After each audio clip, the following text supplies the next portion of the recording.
दिल्ली डरेगी किसान आंदोलनों से, और वो आरएलपी पार्टी करेगी राजस्थान के अंदर, हरियाणा, उत्तर प्रदेश, दिल्ली के अंदर, और आवश्यकता पड़ी तो हम दिल्ली कूच भी करेंगे। किसानों का नुकसान देश के अंदर नहीं होने देंगे।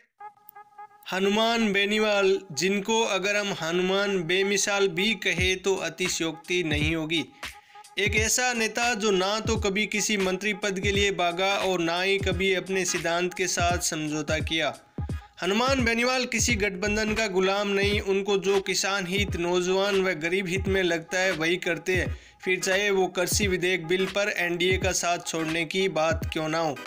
हनुमान बेनीवाल एक सिद्धांतवादी राजनेता है जिसने कभी अपने स्वाभिमान के साथ छेड़छाड़ नहीं होने दिया, फिर चाहे वो एनडीए के साथ गठबंधन में भी क्यों ना हो। एक मिनट भी नहीं लगाई एनडीए से अलग होने में। दोस्तों, अगर आप हनुमान बेनीवाल के फैन हो तो वीडियो को लाइक करें, और बेनीवाल के हार्डकोर फैन हो तो हमारे चैनल को सब्सक्राइब करके बेल आइकन को प्रेस जरूर कर देवे।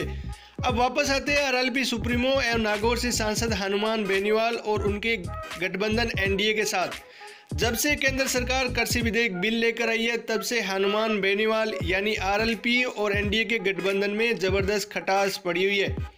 हनुमान बेनीवाल पर इस बात का जबरदस्त दबाव था कि किसानों के लिए पास हुए कृषि विधेयकों पर अपना रुख स्पष्ट करे, क्योंकि हनुमान बेनीवाल की छवि एक किसान नेता के रूप में है और उनका वोट बैंक भी ज़्यादातर किसान और युवा है। इसलिए शुरू में बेनीवाल जब कोरोना पॉजिटिव थे तो कृषि विधेयक ऑर्डिनेंस पर अपनी राय स्पष्ट नहीं कर पाए, और उसके बाद में उन्होंने कहा कि इन बिलों की समीक्षा चल रही है। उसके बाद जब इस बिल में किसान विरोधी बातें सामने आई तो हनुमान बेनीवाल ने खुलकर इन बिलों के विरोध में बात की और कहा कि ज़रूरत पड़ी तो एनडीए से अपना गठबंधन तोड़ सकते हैं, और हुआ भी कुछ ऐसा ही। दरअसल अब लगता है कि हनुमान बेनीवाल कभी भी एनडीए से अलग हो सकते हैं, क्योंकि लगता नहीं कि भाजपा सरकार तीनों कृषि विधेयकों में कोई अमेंडमेंट करने वाली है। तो संभावना तो यही बन रही है कि कभी भी आरएलपी अपना एनडीए के साथ गठबंधन खत्म कर सकता है। अब लगता यूं ही है कि कृषि कानून को लेकर केंद्र की एनडीए सरकार के राजस्थान से एकमात्र सहयोगी पार्टी रालोपा और एनडीए कभी भी अलग हो सकते हैं, क्योंकि बेनीवाल अब खुलकर इन बिलों के विरोध में उतर गई है और बड़े जन आंदोलन की भी चेतावनी दी है। और साथ ही बेनीवाल ने स्पष्ट किया कि उनकी पार्टी इस मामले में इस बार आर पार लड़ाई करने की मूड में है और बड़े जन आंदोलन की भी तैयारी कर ली है। उन्होंने कहा कि गठबंधन की अब कोई गारंटी नहीं है कि रहेगा या नहीं।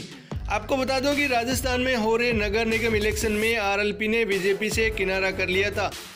नगर निगम चुनाव में आरएलपी पार्टी ने खुद अपने कैंडिडेट उतारे हैं और जीत की भी हुंकार भर रहे है। हालांकि आने वाला समय बताएगा कि हनुमान बेनीवाल यानी राजस्थान की तीसरी सबसे बड़ी पार्टी और ताकत के रूप में उभरी आरएलपी राजस्थान में नगर निगम चुनाव में क्या कर पाती है।